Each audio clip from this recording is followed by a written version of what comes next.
You're listening to the SpaceShip Earth podcast. Welcome to episode 29 of the SpaceShip Earth podcast with me, Dan Burgess. This is a little micro episode. This isn't the usual conversation. This is a short episode which is about introducing a project that I'm bringing into the world this year with my good friend Andres Roberts from the Bioleadership Project. If you're a regular listener, you may well have listened to quite a deep conversation Andres and I had last May, I think it was, in episode 22. Anyway, let's fast forward now. It's February of 2020. We're living in a climate and ecological emergency. What is going to happen this year? 2020 is an enormous year. There's COP26 at the end of this year. I think everyone's kind of feeling like a lot of stuff really needs to accelerate this year. A lot of change needs to happen. So, are you someone who is working with creativity in their work? You might be working in a creative agency, in advertising, design, PR, or digital and content. You might be in a media company, or you might be working in marketing for product communication for a brand. You might be a strategist, or a journalist, or a technologist. The core thing in all of this is you're working with ideas, with stories, and with relationships, with creativity and communications. You might be a founder of your own business or a partner. You could be a director. You might be a freelancer or a consultant. You could be working for an NGO. Are you one of those people who is maybe really feeling now this need for change? Last year was the big shake-up, right? It was like the big kind of like the snow globe. That's how I saw last year. We were all shaken up. An awakening, if you like, was starting to happen, primarily driven by the extremely courageous efforts of the school climate strikers and our friends Extinction Rebellion. A lot of space has opened up. A lot of awakening is going on. Are you feeling like serious change has to happen, but you're kind of still a little bit caught in business as usual? So we're sort of working in this kind of weird paradigm where you're sensing that a lot of things have to shift, a lot of things have to change. It's no longer good enough to keep operating in the way we were, building and supporting businesses and products and processes that are effectively damaging life on Earth.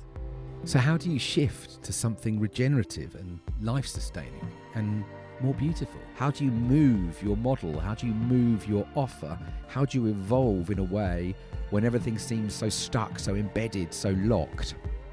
If these are the kinds of questions you're asking yourself, and you're thinking the way I'm trying to lead conventionally is not working, then maybe this learning and leadership program with the Bioleadership Project and the SpaceShip Earth is for you. We're designing and hosting a 6-month leadership learning journey grounded in nature's principles and living systems. Some of it's going to be based online, some of it's going to be based in the real world, in a retreat and physical get-togethers. And we are looking for 10 to 12 people who are practicing at a pretty senior level. You've got a lot of experience. You're able to influence definitely through your work. But you're looking to develop a new way of showing up, a new form of leadership, which is much more based in leading as a system, as a kind of field, rather than an individual hero. You're looking for new ideas and concepts and ways of showing up to build kind of the sort of resilience and adaptability that's being called for now at this moment in time on this beautiful planet of ours, on our watch right now. So if any of this is chiming or ringing true, or if you know someone who you think this is going to be interesting for them, please share. I'm going to take you straight into this discussion now with Andres. If you're interested, follow the links in the show notes, hit us up for more detail. So Andres, welcome back to the SpaceShip Earth podcast. This is a more of a little snippet versus our kind of long form version from last May, I think it was. Hey again, Dan. It's nice to be back. The sun is shining again. I remember it was shining brightly when I was last speaking with you on this. So yeah, it's good to have the sun back. Where are you today? We were in your garden last time. Where are we finding you today? I'm back in Bristol. I'm in a shared workspace, looking out at some cranes and clouds and birds. A little bit of nature. Brilliant. Yeah. Sounds very 21st century, doesn't it? Cranes and clouds and birds. Awesome. Well, look, thanks for taking the time. We're going to we want to just focus on this this bioleadership program that we're co-creating on this with this creative communications cluster. And what I really wanted to do, because for those folks who might have listened to the episode from last year, we went quite deep into what was happening at that moment and the work you were doing. But I'd love to sort of start off with just what's been sort of emerging for you with the bioleadership program and the whole journey that you've been on since we last chatted. Is that a good place to start? Yeah, great. Thank you. Well, I remember in our last call we said this is a moment in time, and we might have even used a metaphor of kind of catching a wave or some kind of emerging force and voice happening in the world. There have been so many crazy dynamics, haven't there, in culture and society and business and so on. But it definitely feels like this wave of exploring a new form of progress, a new form of business, a new form of leadership, challenging the status quo has been growing. And the bioleadership work has really sort of been mushrooming in that. I say that in the spirit of the mycelium network. Yeah, I love it. A lot of work, not just what we've been doing, but our communities, people we know, other networks. There's been a lot of work happening in the ground, and all of a sudden the bioleadership stuff seems to be sort of mushrooming in projects and communities and conversations and connections across countries and across international boundaries. So it's exciting. Yeah. And what's that look like a bit? Can we just help maybe our listeners to imagine a bit more like where's bioleadership been showing up? Yeah, well, one thing that's helped to clarify where we're at with it is to say we know this. We've spoken about this. Part of the story, similar to your work, says business as usual is broken. It's not fit for purpose anymore. Yeah, business as usual story of leadership is no longer fit for purpose. For all of the good it's brought us, we need something new. It needs to be more adaptive, more nimble, more regenerative, and so on and so on. So the vision that we've set out for the bioleadership project says this is about connecting and supporting an ecosystem of people and projects capable of shifting systems, but also capable of shifting the story of leadership. So we're creating more than a network. It's a living, connected, dynamic community and more of people and stories that are showing that a new way of working with nature, like nature, for nature is happening. And so that's part one. That's the vision. That's a good vision. You like it? It's a good vision. It's a good. Makes two of us. I'm there. I'm on my way. I'm heading there. I think it's growing. Well, that's the interesting thing. Culturally, all of a sudden, it doesn't necessarily sound totally crazy to say that. All of a sudden, it doesn't sound totally esoteric or new agey to be working in that way. We recognize it from an engineering perspective, from a social perspective, from a cultural perspective. We're like, okay, yeah, this is a moment in time to do this stuff. So there's a clearer intention. Yeah. The invitation, I think, with the bioleadership work, which is also clearer, is to say, let's bring together people who are willing to change that story or to explore how to change that story. So I kind of think that gives us a little bit more momentum. It says, this is about helping people who want to change systems, but also the paradigm of leadership, also the worldview through which we look at what leadership means. And then really practically, if our question is, how do we support an ecosystem capable of doing this stuff? We've created different layers of how to get involved. So there's deep projects. There's working directly on projects, leadership development initiatives, consultancy type work that says, okay, here's a group or here's a business ready to change the story. How do we help them? Yeah. Around that, we've come up with a thing called innovation clusters, these bioleadership clusters. And we'll talk a bit more about that because, of course, the Creative Commons one is one of them. But those clusters effectively are about saying, how do we bring people from different sectors or systems or even regions together who are ready to go deeper to work in this way to change that system. And how do we host that as a community, as an ecology that's also connected to other clusters? So we're taking a genuinely sort of systemic living system approach to how do we approach that collective innovation.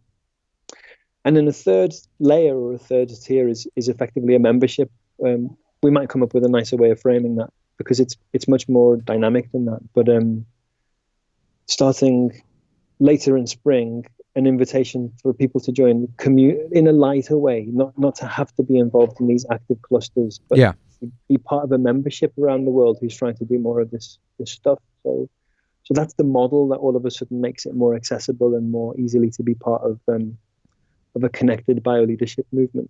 That's where we're up to with it.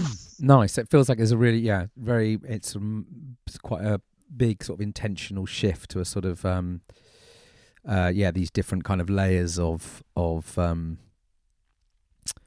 practice and of layers of this system that you're starting to feel that they are at least this next phase of of development. They're quite tangible, focused, but still realizing that the dynamic is very open and emergent.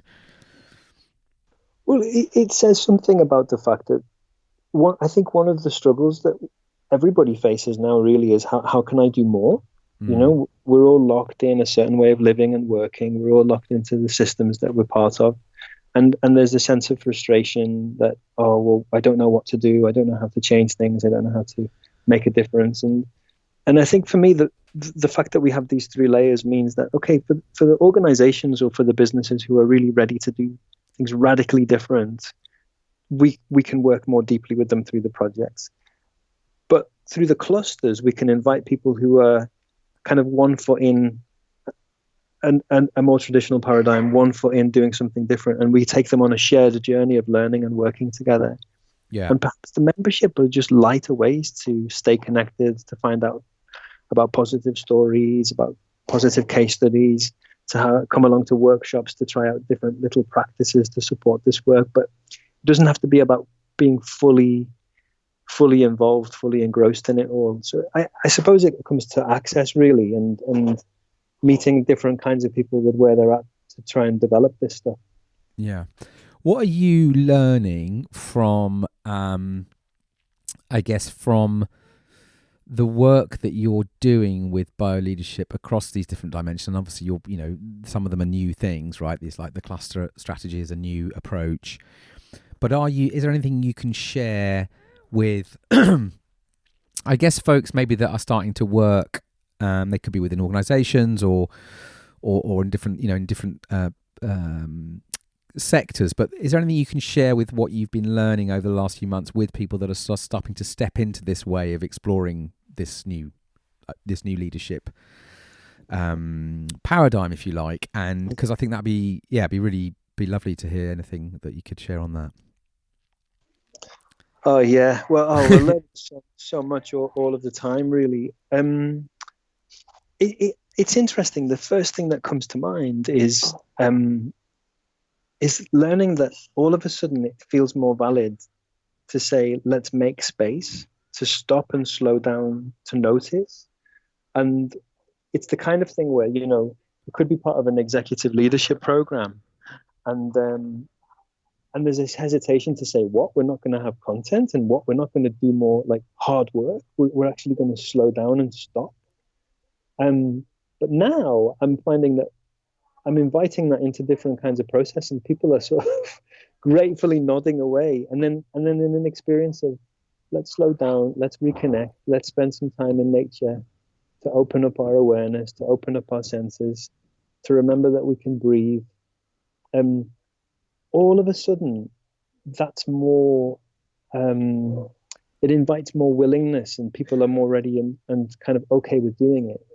And then after doing that, we're starting to see a whole different level of quality of just thinking and reflection and connection to a different set of qualities that I speak about, like adaptability, like an awareness of the bigger picture, of reconnection to a deeper purpose. So I'm learning that um, in this moment now, we're more ready to do that kind of work. All of a sudden, it's not just about going faster, trying harder.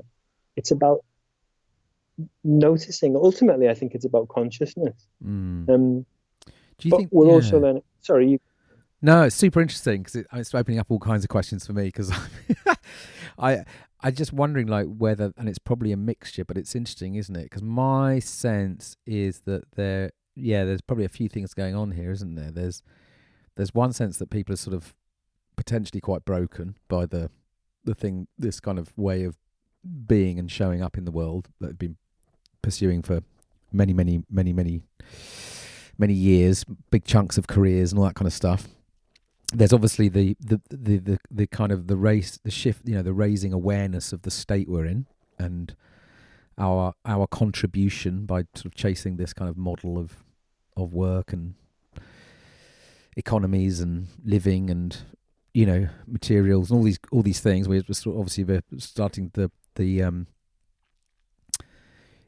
awareness levels is shifting very, very fast around what that is actually doing to our shared home and all life on the planet. So there's that going on, and I just wonder, where maybe all these things, like maybe there's something which I notice more and more, which is a beautiful thing, which is just feeling like more people are maybe starting to trust these other qualities like intuition and other forms of knowing, that they know that we could do so much better.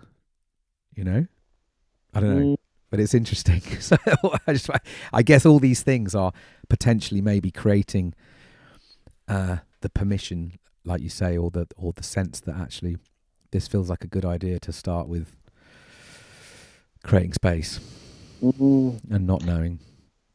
Well, you make me think about, and it takes us a little bit towards the work that we're doing, the Creative Commons cluster. Yeah. Which is about saying, you'll describe it in better words than I do, but how do we transform the system of creative communications for good and for the planet? Now, isn't it amazing that in that system there is that all of the power and all of the human capacity for creativity to make things beautiful, to communicate and to connect. Yeah, right. So at the seed of all of that work, there's something so brilliant about humans. And it's kind of almost like reconnecting to those things, isn't it? It's like finding those deep seeds and bringing them back out again. Yeah, as you said, there was something beautiful about humans. I heard a massive guffaw of laughter coming from the... Perfect timing. Yeah, I mean, that, with us, I hope. I think that's this is the thing, isn't it? And it's interesting because when we started thinking about this collaboration on this cluster around the sectors that I'm playing in and working in a lot, which we framed under creative communications, that might be design, advertising, PR, content creation.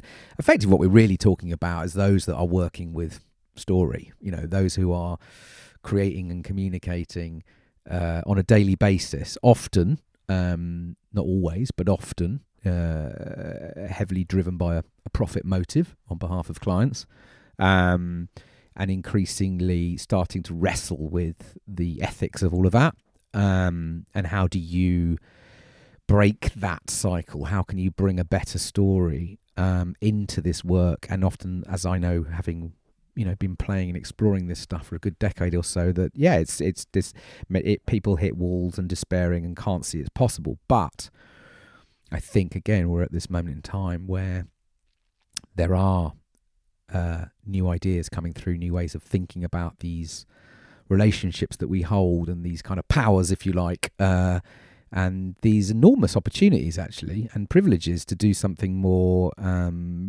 do something which could bring healing and regeneration to the world and the places that we're communicating and the people that we're building relationships with. So I think that's the thing, and I guess that's where we come into with this with this project, right? Which is that we're now, we're open. We're looking for 10 or 12 courageous folks to come and step up on this journey with us, and go on this 6-month inquiry. Should we want to? Is it worth? I mean, obviously we're going to link to all of this and talk in detail, but is it worth just talking a little bit about the shape of this program that we're offering out now, and kind of like why we've sort of gone for that approach? Yeah, that sounds good. It sounds great.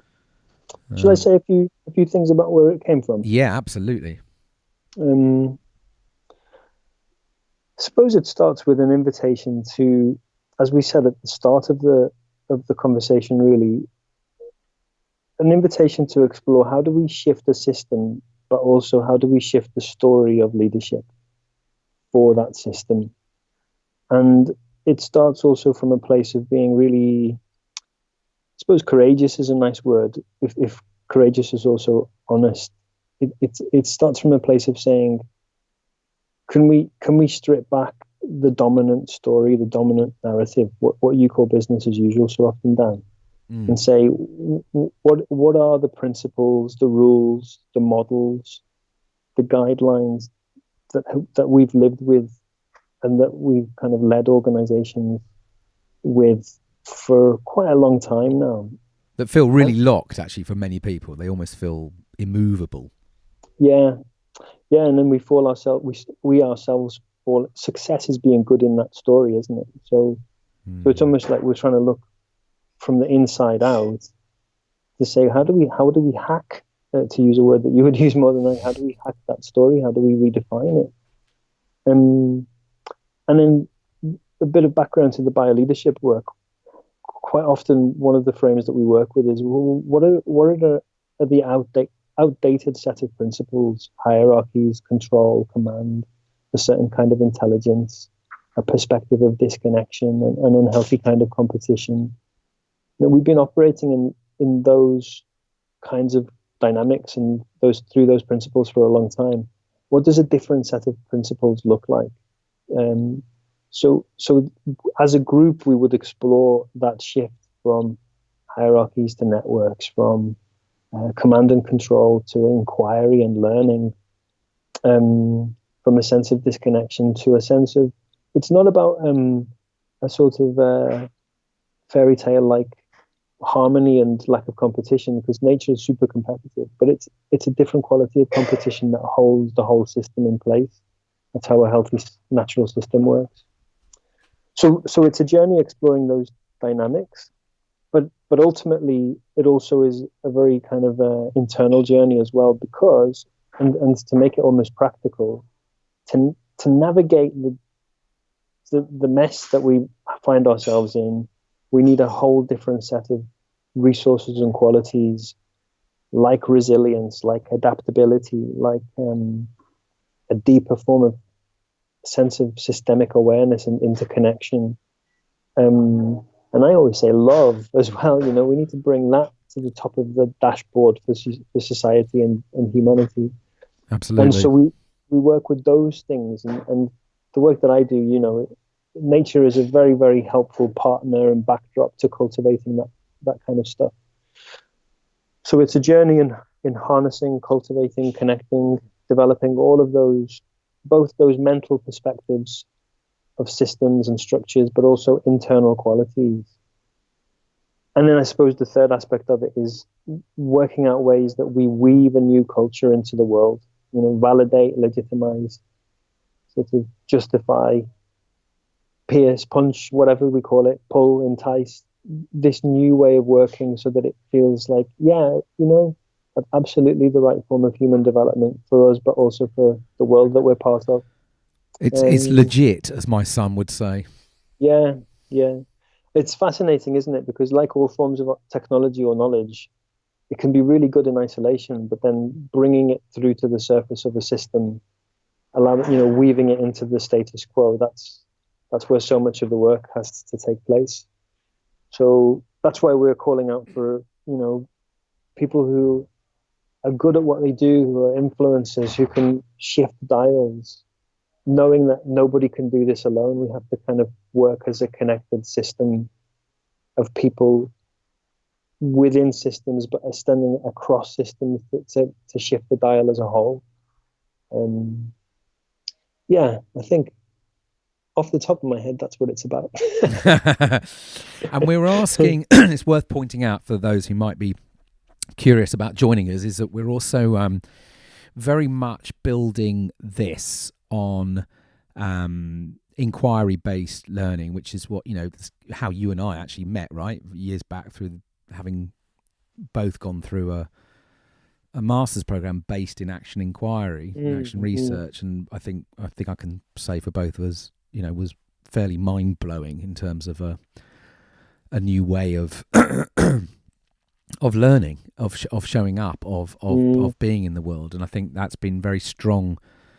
That has featured, we've both sort of adapted and morphed and remixed these kinds of things into our own work. But I think it's, that has been a constant thread in both of our journeys, working with questions, right? And I think that's one of the things we're building into this program, is to help create the space and the conditions for these, the folks that are going to come on this journey with us, to help them explore this set of questions that they are holding, and create the, help them use that as the kind of, as the sort of the foundation as well of this 6-month program, because we know that is, well, we believe that to be a very powerful way of learning into this kind of very unknown, uncertain world that's emerging. Yeah, exactly, and I suppose that's one of the big backdrops of what we're talking about, isn't it? It's complex and it's messy, and traditional forms of organization and leadership are just not fit for purpose for navigating complex, very challenging situations. And so how do we navigate that complexity? You can't do it by assuming that there's a clear endpoint, and a linear line, and working with these inquiries, learning questions, and holding them. I like to imagine them as kind of like little beacons in the horizon. We sort of cast out a light into the night, and then we follow the light and see where that takes us, and then throw it out further. So we can't see the end point. And also the others, all of us in this on this program will also be able to, see that beacon that you've put out there. We'll also be able to, comment on it, add something, question it with you as well, and likewise with their own questions, because obviously there's this great, deep sort of a wonderful potential in a group of people learning together, with maybe quite different questions that we're holding at a personal level, but the ability, as again, to start to replicate how a field of practice, a system, can actually support, all these different kind of parts of it, right? Again, it's this, where's this sort of cooperative kind of flavor, and this idea of openness and sharing, and actually where we start to build on the different questions that we're bringing in, and actually there's the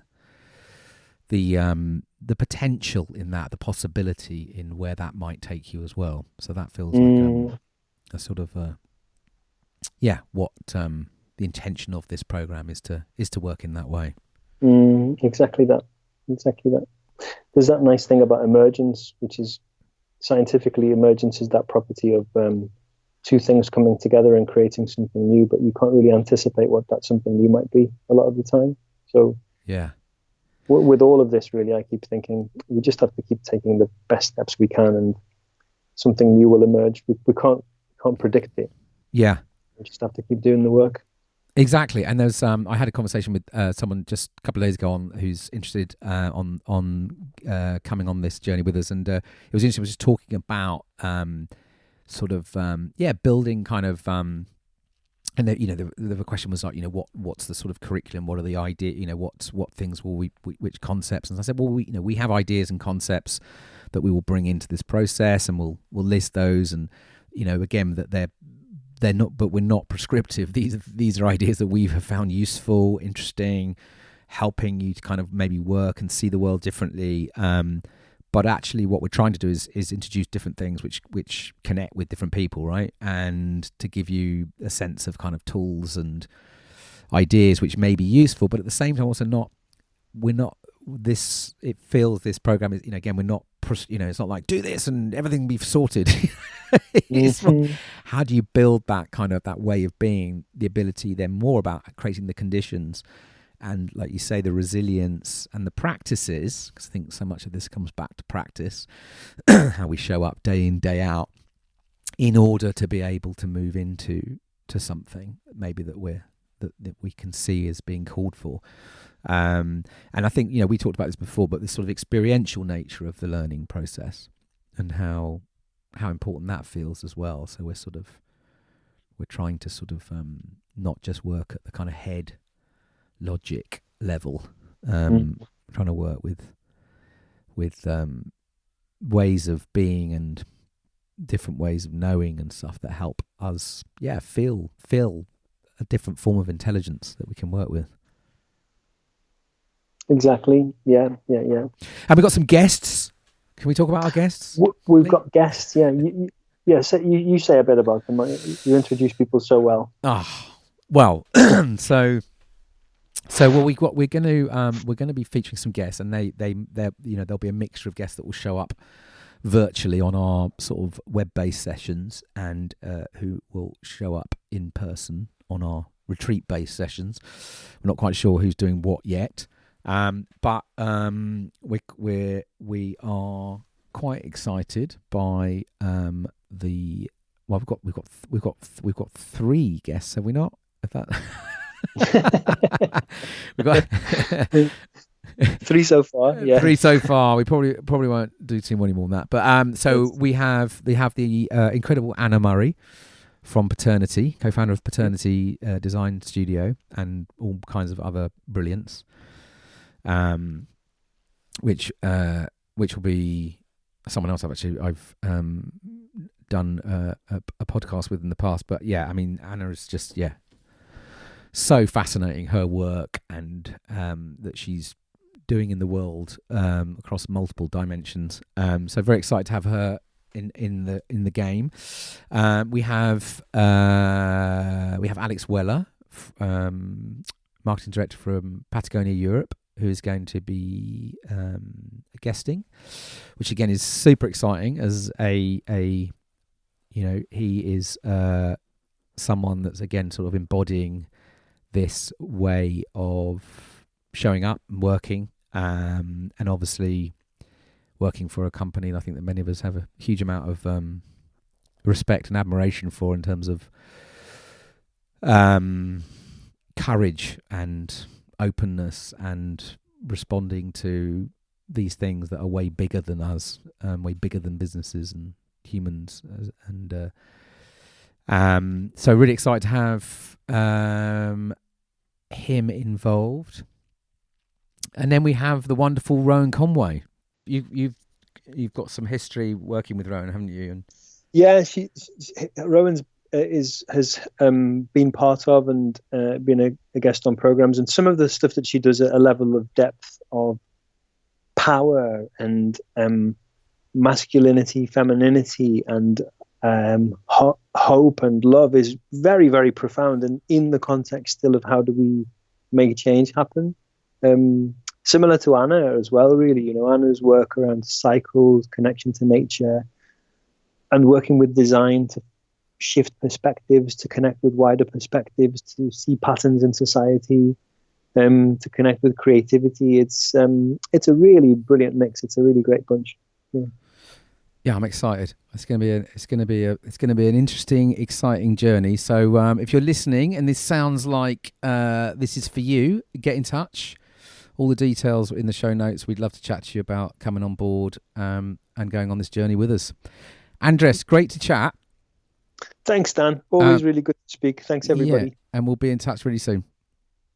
Okay, bye. Take care, bye. So that was Andres Roberts from the Bioleadership Project, talking about the learning leadership program that we're bringing to the world. If this sounds like something for you, get in touch. The show notes below, you'll find the link to the page and the details to get in touch with us. If you want to chat a little bit more depth about how it's going to be, then reach out to us. If you know someone that you think, wow, they'd be really up for this, please do send it to them or share it with them. That'd be super awesome. We're super excited about this. It's going to be very generative. I can feel it. And some amazing guests as well. And actually, if you're interested by Anna Murray from Paternity, she was also an early guest on the Spaceship Earth podcast. You can check that one out. I think it was episode 8, Anna Murray from Paternity. So, there we have it. Andres also has a TEDx talk on bioleadership, which has just gone live. So I shall link to that in the notes.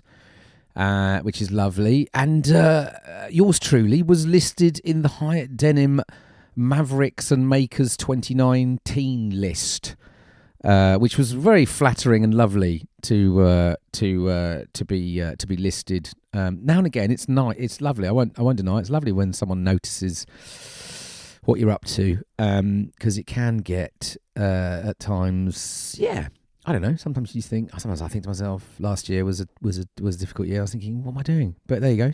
I know what I'm doing. I know why I'm doing it. But it's nice occasionally to have a bit of a shout out. So thanks to the Hyatt Denim crew for that one. So back to business as usual. Episode 30 is coming very shortly, and more stacking up. So we'll be back to usual podcast conversations. But that was a little sharing of a project for 2020. So thanks for listening. Take it easy out there. Remember, folks, there are no passengers on Spaceship Earth. We're all crew. Until next time, peace and out. We live on a life-giving rock called Earth, hurtling through space. How bonkers is that?